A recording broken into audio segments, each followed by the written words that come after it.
दोस्तों, मेरा नाम है कुमकुम बिनवाल। 11 दिन बाद क्या होगा? हर कोई अब यही सवाल पूछ रहा है।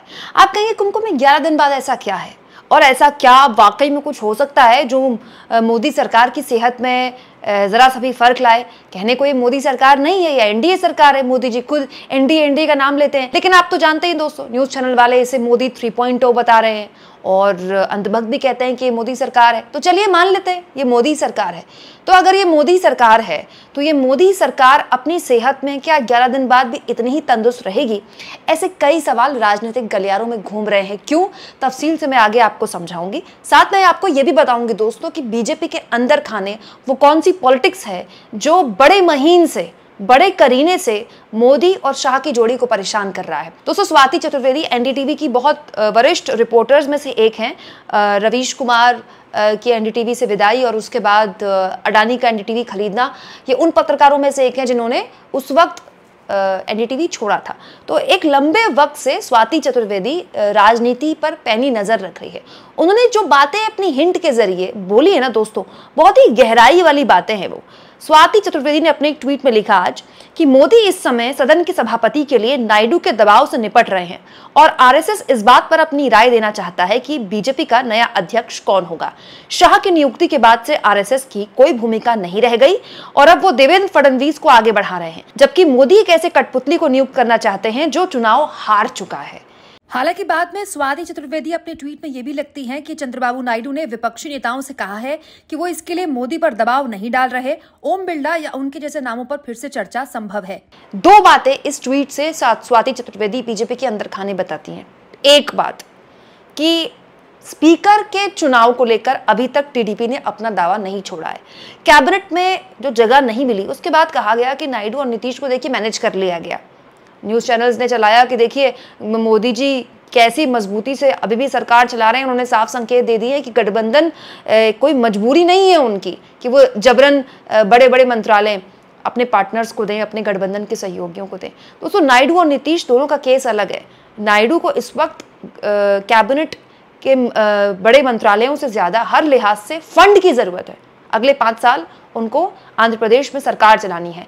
लेकिन लगातार पहले दिन से ये चर्चाएं चल रही हैं कि चंद्रबाबू नायडू ये चाहते हैं कि स्पीकर का पद उनको मिल जाए, और ये कोई बहुत बड़ी बात नहीं है।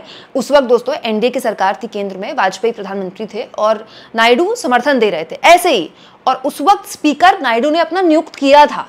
ये सब कुछ कर चुके हैं नायडू, तो नायडू अब भी चाहते हैं कि कोई स्पीकर ऐसा हो जो उनका विश्वास पात्र हो, उसे ही चुना जाए।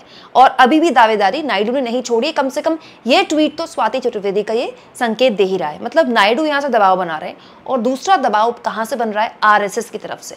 आप जानते हैं दोस्तों, चुनाव के नतीजों के बाद आरएसएस को भी मौका मिल गया है। वो आरएसएस जो पिछले 10 साल से मोदी जी की नाकामियों पर एक शब्द नहीं बोला, एक शब्द। अब रिजल्ट बीजेपी को बहुमत से दूर कर गया तो आरएसएस को भी ताकत मिल गई है। आरएसएस भी मोदी जी को ज्ञान पे ज्ञान दे रहा है। आरएसएस बता रहा है 1 साल से मणिपुर जल रहा है, जैसे 1 साल से आरएसएस जलने का वेट कर रहा था। 1 साल से तो मणिपुर पे कुछ बोला नहीं आरएसएस। अब मोदी जी को आरएसएस बता रहा है कि 1 साल से मणिपुर जल रहा है। आरएसएस बता रहा है कि अहंकार से दूर रहना चाहिए। आरएसएस बता रहा है कि आपको अजित पवार से गठबंधन नहीं करना चाहिए। ऑर्गेनाइजर में लेख छपा है। आरएसएस लगातार दबाव बना रहा है कि अब जो आप अध्यक्ष चुनिएगा, क्योंकि जेपी नड्डा को मंत्रालय दे दिया गया है, अब अध्यक्ष पद की कुर्सी बहुत जल्द बीजेपी की खाली हो जाएगी। आरएसएस ये दबाव बना रहा है। स्वाति चतुर्वेदी का ट्वीट कहता है कि जो बीजेपी का अध्यक्ष बने वो एक ऐसा अध्यक्ष बने जिसके पास ताकत हो। ऐसा अध्यक्ष ना हो जो बीच चुनाव के बीच ये कह दे कि हमें आरएसएस की जरूरत नहीं है, हम बहुत सक्षम हैं। जेपी नड्डा ने ये बात बोली थी चुनाव के बीच, और किसके इशारे पर बोली थी मुझे आपको बताने की जरूरत नहीं है। बड़ा सवाल यह है दोस्तों कि जो 2 तरफा दबाव मोदी जी पर पड़ रहा है, कितने लंबे वक्त तक के दबाव मोदी जी झेल पाएंगे? क्योंकि एक दबाव संगठन के अंदर से पड़ रहा है। आप देखिए उत्तर प्रदेश में संगीत सोम और संजीव बालियान जैसे नेता खुलेआम एक दूसरे पर बयानबाजी कर रहे हैं। बीजेपी के अंदर से तमाम तरह के विरोधी गुट, चाहे वो पूर्व विधायक या पूर्व सांसद टाइप के लोग हों, वो लगातार बयानबाजी कर रहे हैं कि इनकी वजह से हारे, उनकी वजह से हारे। इसके अलावा आरएसएस का दबाव अलग है, और चंद्रबाबू नायडू ने अब तक स्पीकर का पद नहीं छोड़ा है। जितनी जानकारी अब तक उड़ती आ रही है दोस्तों, नायडू ये चाहते हैं कि अगर बीजेपी का कोई स्पीकर बन भी जाए तो कोई ऐसा शख्स बने जिनसे उनके भी अच्छे संबंध हैं। ऐसे एक दो नामों पर चर्चा हो रही है जिनसे नायडू के पारिवारिक संबंध है।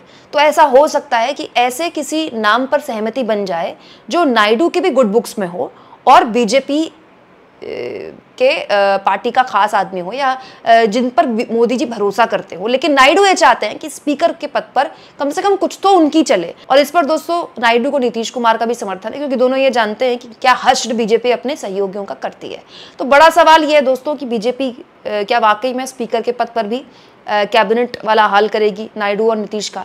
अगर करेगी तो फिर ये खबर नायडू और नीतीश साहब मेरी देख लें। दोस्तों कुछ देर पहले मैंने आपको ये वीडियो दिखाया जिसमें मैंने आपको बताया कि महाराष्ट्र में कैसे अब बीजेपी हो सकता है कि आने वाले वक्त में अजित पवार से हाथ झटक ले। मतलब महाराष्ट्र में जिस एनडीए को लेकर बड़ी बड़ी बातें कही गई वो अजित पवार, जिन पर भ्रष्टाचार के आरोप मोदी जी लगाते थे, लेकिन चुनाव से पहले मजबूरी के तौर पर उनको सरकार में शामिल किया गया, डिप्टी सीएम बनाया गया, पार्टी ने टिकट भी दिया, लेकिन महाराष्ट्र में सबसे खराब परफॉर्मेंस किसका रहा? अजित पवार का रहा। केवल 1 सीट जीती है उनकी पार्टी ने। तो अब ये संकेत मिल रहे हैं कि आरएसएस से भी दबाव है और मोदी जी और उनकी पार्टी खुद भी चाहती है कि इस साल जो विधानसभा चुनाव होने वहां पर एनसीपी अब किसी ऐसा खास मतलब इंपॉर्टेंट फैक्टर नहीं रहा है। तो बहुत संभव है कि बीजेपी एनडीए के साथ गठबंधन तोड़ ले या एनसीपी को बाहर का रास्ता दिखा दे एनडीए से, और इसके संकेत मिलने शुरू हो गए। मंत्रालय को लेकर माथापच्ची सबसे पहले एनसीपी की तरफ से आई। अजित पवार ने कहा कि हमको एक पूरा कैबिनेट मंत्रालय दीजिए, हम कैबिनेट में ही शामिल नहीं होते हैं। उसके बाद कल अजित पवार ने कह दिया कि हमको मुस्लिम आरक्षण का हम समर्थन करते हैं, वो मुस्लिम आरक्षण जिसके खिलाफ मोदी जी ने पूरे चुनाव में प्रचार किया। टीडीपी के बाद एनसीपी भी कह रही है हम भी समर्थन करते हैं। लगातार उद्धव ठाकरे की तरफ से, शरद पवार की तरफ से संकेत मिल रहे हैं कि न केवल अजित पवार की पार्टी बल्कि एकनाथ शिंदे की तरफ से भी, उनकी पार्टी की तरफ से भी कई विधायक उनके संपर्क में हैं। महाराष्ट्र में ऐसा मेस क्रिएट किया है बीजेपी ने कि वो खुद अपने मेस में फंस गई है और अब चाहती है कि उस मेस से अपने हाथ खींच ले। तो बीजेपी एक उदाहरण पेश कर रही है अपने नए नए सहयोगियों के सामने कि अजित पवार, जिनको बड़े शान से डिप्टी सीएम बनाया गया था, देखिए कैसे उनकी चर्चाएं उड़ने लगी है कि एनडीए से उनको बाहर का रास्ता दिखाया जा सकता है। और अगर ऐसा होता है दोस्तों तो ये जो ट्रस्ट डेफिसिट है जेडीयू, टीडीपी और बीजेपी के बीच, क्या ये और बढ़ेगा?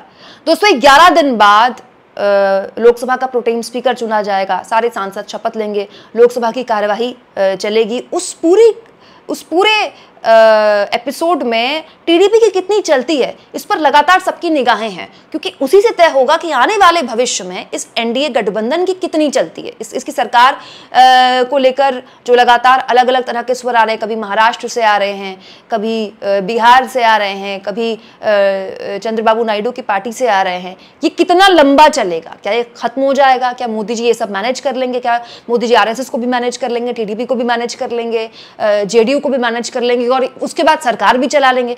बहुत से विरोधाभास हैं जिनका जवाब आने वाले वक्त में बीजेपी को देना होगा। आप इस मुद्दे पर क्या सोचते हैं दोस्तों? कमेंट बॉक्स में जरूर लिखें और जितना हो सके चैनल को शेयर करें, सब्सक्राइब करें और थैंक्स फॉर ज्वाइन, ये 2 ऑप्शंस हैं जिसके जरिए आर्थिक तौर पर भी आप चैनल के हाथ मजबूत कर सकते हैं।